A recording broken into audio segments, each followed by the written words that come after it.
And the Lake Champlain Basin is one of the largest freshwater lakes in North America, sometimes referred to as the sixth Great Lake. 480 million years ago, where I'm sitting now would have been the warm, clear waters of the Iapetus Ocean, teeming with reef life. Today, that reef is still visible in the fossil record here at Lake Champlain, and it's the oldest known fossil reef anywhere in the world. The lake has changed in my time here. We've seen increased algal blooms over the years. We've seen the lake surface waters warm. This year is a particularly warm year. The climate is always in flux, and whether it's by digging through the fossil record or the latest data on real-time conditions, scientists are trying to learn more about the drivers of environmental change in Lake Champlain's past, present, and future.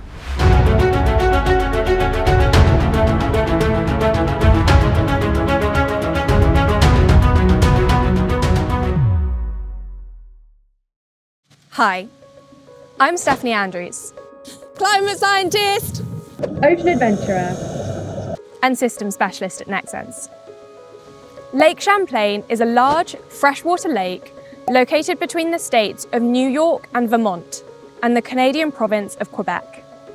At 120 miles long, it provides drinking water for some 200,000 people and is a popular recreational spot. The Lake Champlain Research Institute is part of the State University of New York and aims to promote interdisciplinary student research at the lake. Dr. Tim Mihuc is director of the LCRI. Here at the Lake Champlain Research Institute, we do all kinds of work on Lake Champlain. It's a very dynamic system. It's an important ecosystem in this region. Around this region, some of the concerns are pollution, nutrients, algal blooms, and changes in the lake related to increased warming and temperature. Our research in particular is asking questions about impacts of disturbance and storm events on thermal structure in the lake.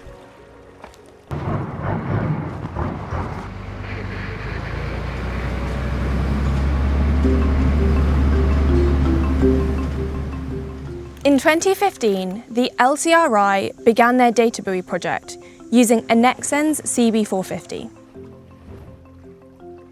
So the original grant for this buoy was from Lake Champlain Sea Grant, and it put in a buoy with a thermistor chain and then a weather station. And we now have a new funded project from the Great Lakes Fishery Commission, which basically put all new electronics on this buoy. It has a Doppler profiler on it to look at the current velocity of the water. Now it has a wave sensor. We've had this site in for 9 years. This buoy is a NexSens buoy. It's still the original buoy that we purchased. This thing is practically indestructible. And we have upgraded the technology on it because that changes quickly. But we've had no issues at all with our NexSens systems. So the scientific community makes use of it. But perhaps more importantly, the public has discovered our buoys. And so our page that we create has over 30,000 web hits on it over the last 9 years. And so we're the only wave sensor on Lake Champlain that actually can tell you the wave height at this point. If it goes down, well, we hear about it because people want the data. It's also used for NOAA, for weather forecasting. They use it to make the daily weather forecast for Lake Champlain. And it's on the National Buoy Database. The buoy-enabled research sits alongside a swathe of other research investigating topics like microplastics, invasive species, and much more.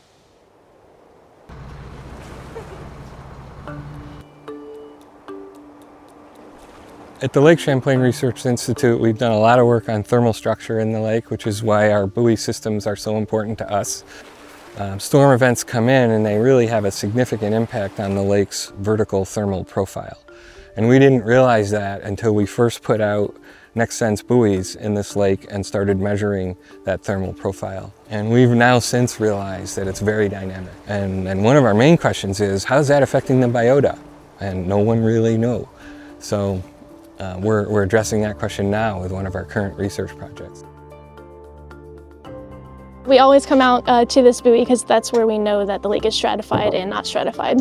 So this is showing from June to October, the full temperature profile.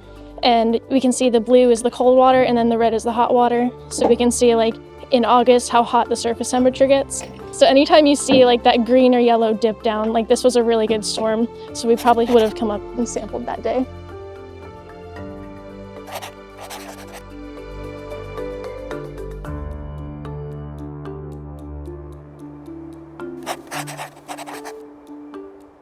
Since we get our data every 15 minutes, we can check the current profile, and right now is a reference sample, so it is perfectly stratified. Allison over here is doing the 63 micron net, which is collecting phytoplankton. And then over there, Christian and Zach are doing the 250 micron mesh, which is collecting spiny water flea and fishhook water flea.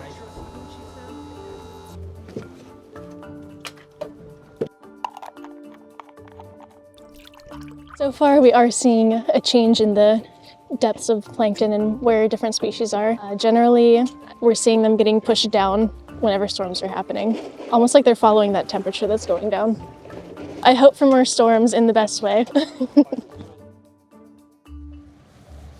Research at Lake Champlain is long-standing, helping students grow in confidence as they progress into the world of work, providing valuable real-time insights for lake users, and crucially, helping scientists write this latest chapter in Lake Champlain's ever-evolving environmental history.